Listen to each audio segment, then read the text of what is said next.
Hello and welcome back to Management 101. My name is Max Winokur. I am your host. And thanks for coming back. Today we are going to be talking about managing remote talent.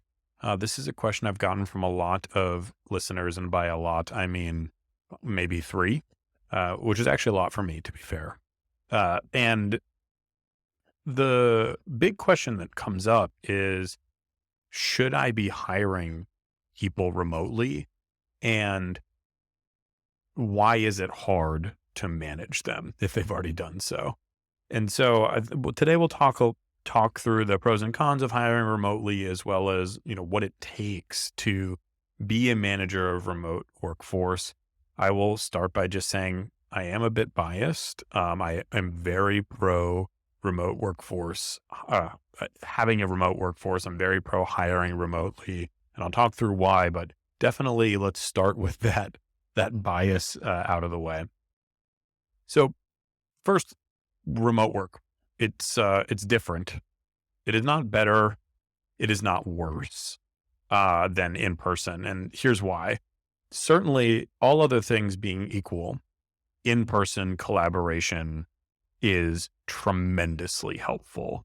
When I have worked in person with a whole team that was also in person, just the ability to talk to people next to me between meetings and also just read people's emotions during meetings and be able to discuss things live. It's a very different feeling than working remotely. I could walk up to the whiteboard and we could talk through whatever problem we were discussing and draw it out. And while there has been a lot of progress made in the technological tools that replicate in person, it is still simply an attempt to replicate in person work. And so I'll be clear that all of the things being equal, definitely in person work trumps remote work. But all of the things are not equal. I personally live in San Diego, California. It is a burgeoning tech scene, but it is not the Bay Area, around Silicon Valley. It is not in Austin. It is not in New York yet. It probably won't ever be quite those three places in terms of number of startups or amount of talent available. So just as a good example, a company that is founded in San Diego, they could either pick from a smaller population that's local if they just want to hire people in person, or if they're willing to hire remotely, they could pick from a much larger talent pool, one that is, first of all, has just more people in it and therefore more likely to have someone who matches the skill set and culture fit that you need. Two, might be cheaper. When I think about, what salaries look like in a New York or a San Francisco or an Austin compared to being able to hire someone who's based in maybe San Diego, maybe Pittsburgh, um, maybe even offshore, there are big differences in cost. And as much as you want to have everyone be the best possible talent, there are obviously some trade-offs when it comes to cost. If someone costs half as much but produces 75% as well, that feels like a pretty good trade-off. I'd rather have two of that person than one of someone else. So anyway, all that's to say that while in-person collaboration is always better, the availability of talent to a startup who, one, is cash strapped and two, really needs to hire people quickly really changes the trade-offs or the balance between in-person and remote. And so for that reason, I believe that remote is one, here to stay, but also two, is probably a better fit for most startups just because of the availability of talent. Why is remote work here to stay? Well, I think the labor market dictates it. I think that there are more and more companies who are offering it, and the companies that don't will be left behind in terms of their access to talent.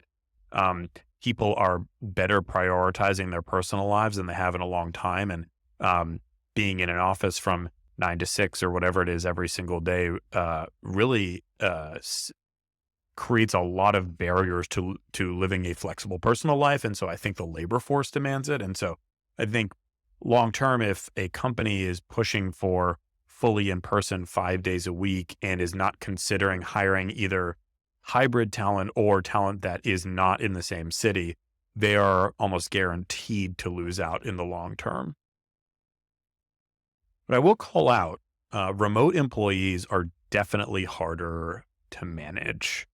Um, First of all, I think it is harder to keep track of what someone is doing when they're remote. When I'm next to you, it's pretty easy to know what you're up to as a manager. Um, it is also harder to collaborate, like I talked about, being able to access a whiteboard and having everyone in the same room just bouncing ideas around. It does not feel the same on Zoom. I think it's also a lot harder to hold remote employees accountable. Um, you're not interacting with them nearly as frequently. The sort of like tap you on the shoulder to see what's going on doesn't exist. You might not have as easy access to them on Slack as you might if they were in person. So there are a lot of reasons why remote work is harder to manage and remote employees are harder to manage. But I think then you'll see over the course of this episode, if you're able to overcome some of those challenges, you will, as a leader, reap tremendous rewards by hiring people who are not in the same office as you every single day. So let's talk about what to do to make sure that remote employees are successful. I already talked through some of these challenges. The one-on-one frequency. So first of all, not being able to tap someone on the shoulder is a really big deal. It means that every time I need to chat with someone, it needs to be either a live scheduled interaction, which isn't required when I sit next to someone. I can be like, hey, Jim, tell me what's going on with this thing. Or like, Jim, Pam, I'm having this problem and I feel like you know something about it and might be able to help me. That doesn't exist when someone's remote. And so we need to figure out a way to replicate that. When I have a one-on-one with a direct report in person, that is almost guaranteed not my only interaction with them. And so it's okay to have a one-on-one with someone in person just once a week, because over the course of the rest of the week, I'm going to have a lot of those ad hoc conversations with that person outside of the one-on-one. I'm much less likely to have those types of conversations with an employee who is remote. I don't sit next to them. I might Slack with them, but there's a lot lost in translation there. And so all this is to say, I think the first best practice with managing remote employees is increasing your one-on-one frequency with them compared to a counterpart who might be in person. And so I have found oftentimes that maybe 30 or 45-minute weekly one-on-ones works a lot better than just 30-minute weekly one-on-one. When an employee is remote, they have missed out on a lot of sort of the updates that are going on in other meetings. They might have gotten just a little bit off track with one of their projects, and just having these multiple weekly checkpoints, first of all, I think helps them feel a lot more engaged in the company, but it also gets you a lot better handle on what they're up to. And you can sort of make more easy corrections before they go too far down a specific path that maybe wasn't the right one. Another best practice with managing remote employees is on the responsiveness side. You as a manager, obviously you're accessible generally via a Slack or some other sort of chat feature. You might have your scheduled Zoom meetings. Think about the way that people in person can access you. They can tap you on the shoulder. They might see you at lunch, or they might run into you at the proverbial water cooler, though I don't know how relevant that reference is still. Your remote employee doesn't get to do any of that. And so the way to replicate that with a remote employee is not just by increased one-on-one frequency, but also ensuring that you are responsive to them, seeing Slack or some of the other tools they use to communicate with you as their versions of tapping you on the shoulder and adjusting your approach with them to prioritize those methods of communication versus someone who is in person. And therefore, when they Slack you, maybe you don't need to be quite as responsive because you might see them again shortly. So important to think about responsiveness to your remote employees in a different way than you think about it with your in-person employees. And I think it is very fair, in fact, to prioritize responding to remote employees' emails and Slack messages or Teams messages. Sorry, I keep mentioning Slack, but your company might be on another software over the same methods of communication with your in-person employees. Third, in-person frequency. So one thing I will call out, I was in a full-time role once where my team was fully remote. So none of us were in the same place, or if we were, like, we were in the same general metro area, but not the same office. It's a team of more than 30 people. I never met a single one of them. The company was fully remote. And to be clear, I think in a lot of ways that made total sense for this company.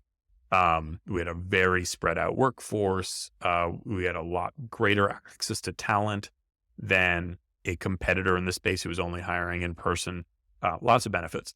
But I never met, over the course of more than a year in the role, I never met a single one of my direct reports. And I never met a single member of my larger team.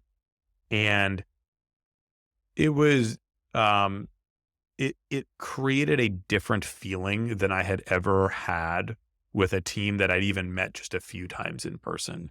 So while a workforce can definitely be fully remote, I don't think it should be permanently like that, in the sense that I think it is very important to bring people together on some regular basis.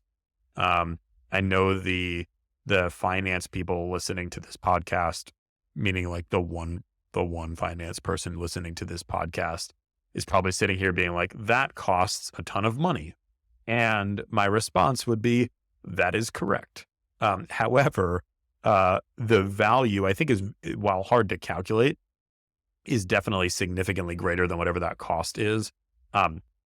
Meeting someone in person allows you to more easily read them when you're not in person. It allows you to build a relationship in ways that is really hard to replicate not in person.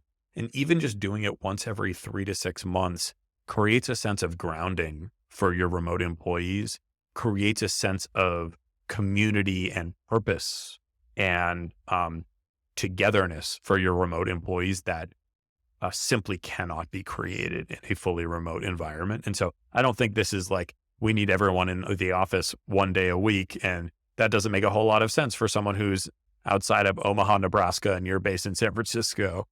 But I do think it's something like every team gets together once every quarter, let's say, and just spends time together, maybe does some planning, does some team building exercises, because I think that goes a long way towards building relationships. And I also think it goes a long way toward retention.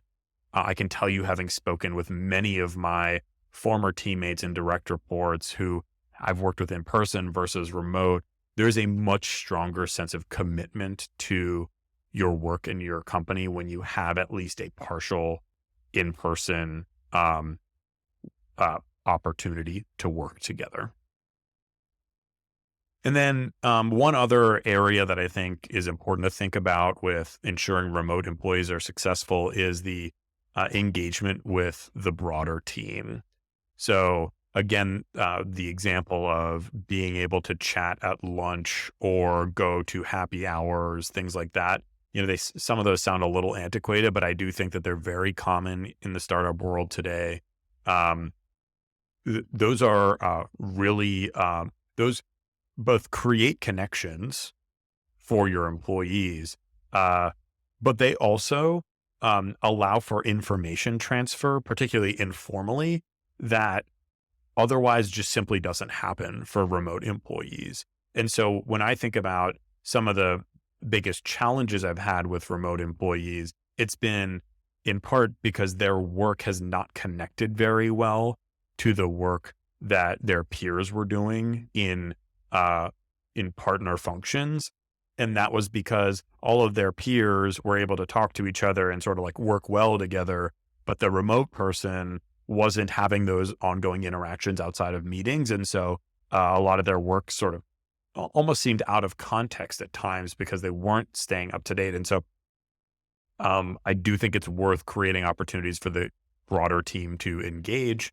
This means more regular all hands, perhaps. So I worked at a company that had an all hands every single week. That was Uber. And just the ongoing sense of purpose that created for employees was really helpful. And obviously, not every single Uber employee worked in the San Francisco headquarters. We were all over the world. I think having sometimes in-person meetings where you have like a cross-functional planning meeting may be really useful. I also think that creating informal spaces virtually is really helpful. So one of the companies I used to work with had a monthly virtual trivia where employees were paired with people from other parts of the organization, and they were put on trivia teams, and it was all virtual via Zoom. Actually, you met the CEO of a few episodes ago, Spencer Fertig. He owns Bar None Games, and that's the company that did our virtual games. Highly recommend, by the way. Great product.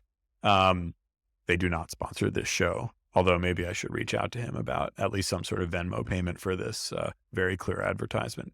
Anyway, neither here nor there. I think creating opportunities for team engagement where people get to know each other, people feel a little bit more familial, it's a more casual, really important, but also creating opportunities within meetings. Maybe you sort of have this forcing function of people sharing what they're up to during all hands or during team meetings where you say, okay, everyone's just going to present like 3 bullets on what they're up to so that everyone else can be aware of what this function is up to or what this team is up to.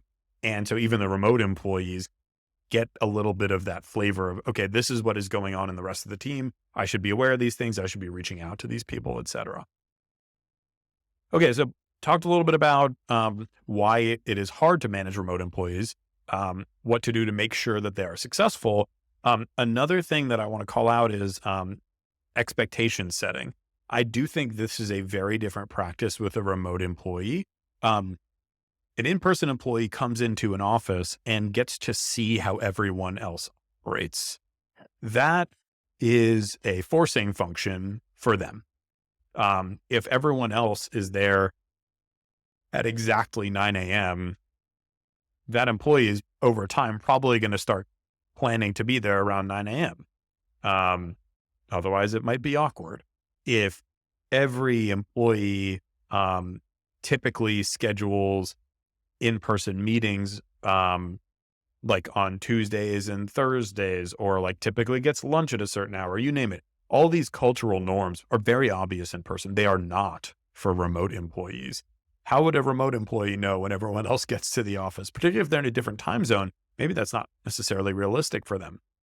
So I do think creating expectations for remote employees is important, and creating some flexibility on how you think about those to accommodate remote employees are both going to be helpful in making sure that they're successful. So one area to set expectations in: when is the rest of the team typically working? So I have a client who I work with part-time. All of the employees are on the East Coast, except me. I'm on the West Coast. And we established pretty early on when the overlapping hours of availability would be. So that team starts working, I'm guessing around 9:30 a.m. Eastern, maybe a bit later. They do not schedule meetings with me before about that time in Pacific time. We established that cultural norm very early on. They sort of have a later in the day schedule. I have a slightly earlier day in the day schedule, and we have a good amount of overlap, like 5 or 6 hours where we're all online.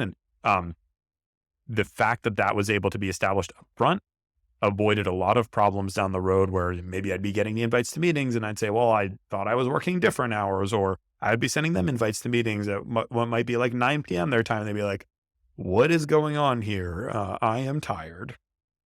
So I do think just setting expectations around not just when is the team typically working, but also what is the schedule that makes sense for that person before you even hire them will save you a lot of problems down the road. 2, what communication do you need from this person? the weekly one-on-one might work for an in-person direct report, but is that the only point of interaction you're going to have with a remote employee? Is that enough? That period of time, is that enough information or enough, like a high enough frequency of information of what they're up to? Um, I, this is all very leading questions. The answer is definitely not. I think when it comes to remote employees, asking for more regular updates on what they're up to, if it's like okay, we meet twice a week and then you just send me like a very brief few bullet update at the end of the week on what's going on with your various projects, or you create more structured documentation around what that person's up to and their deadlines and their focus areas.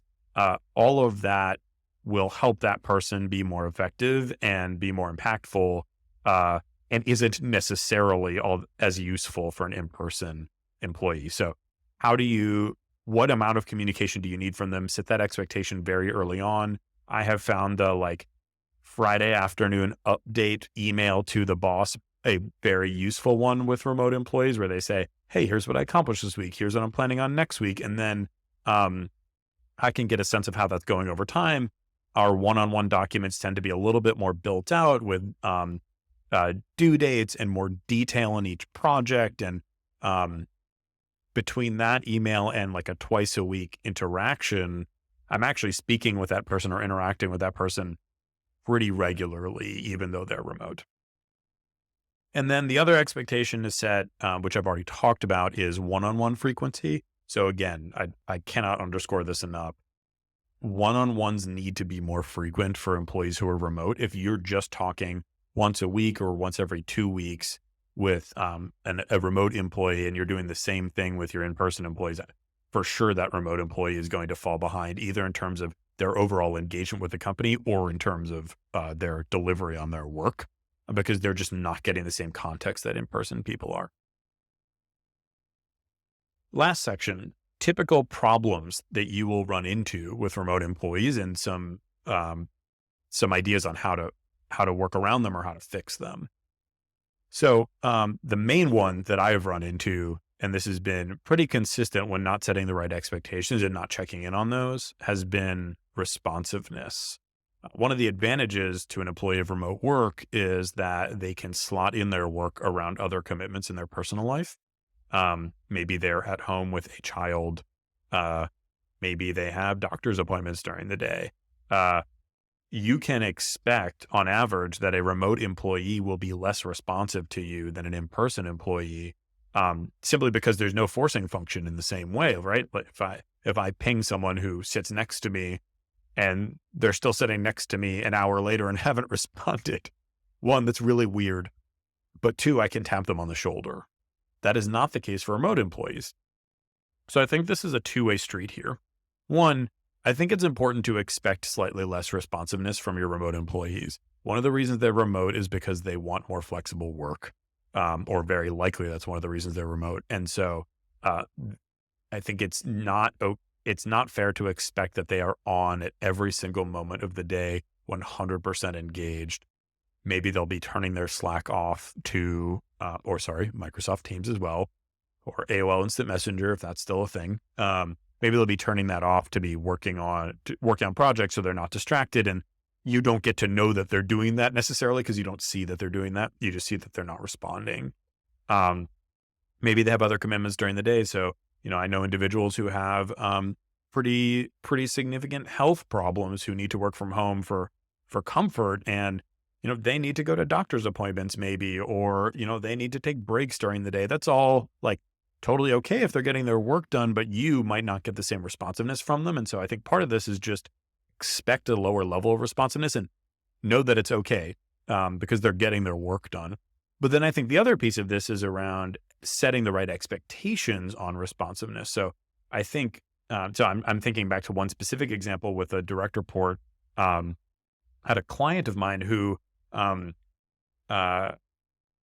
is a little while back, we were having some trouble getting updates from him in the mornings on his projects. And there was like a bunch of work that had to be done every morning because of stuff that had come in overnight. And we were finding that we weren't getting any response from him on Slack until like much later in the day than would have been expected. And so we just sat down and we asked what was going on.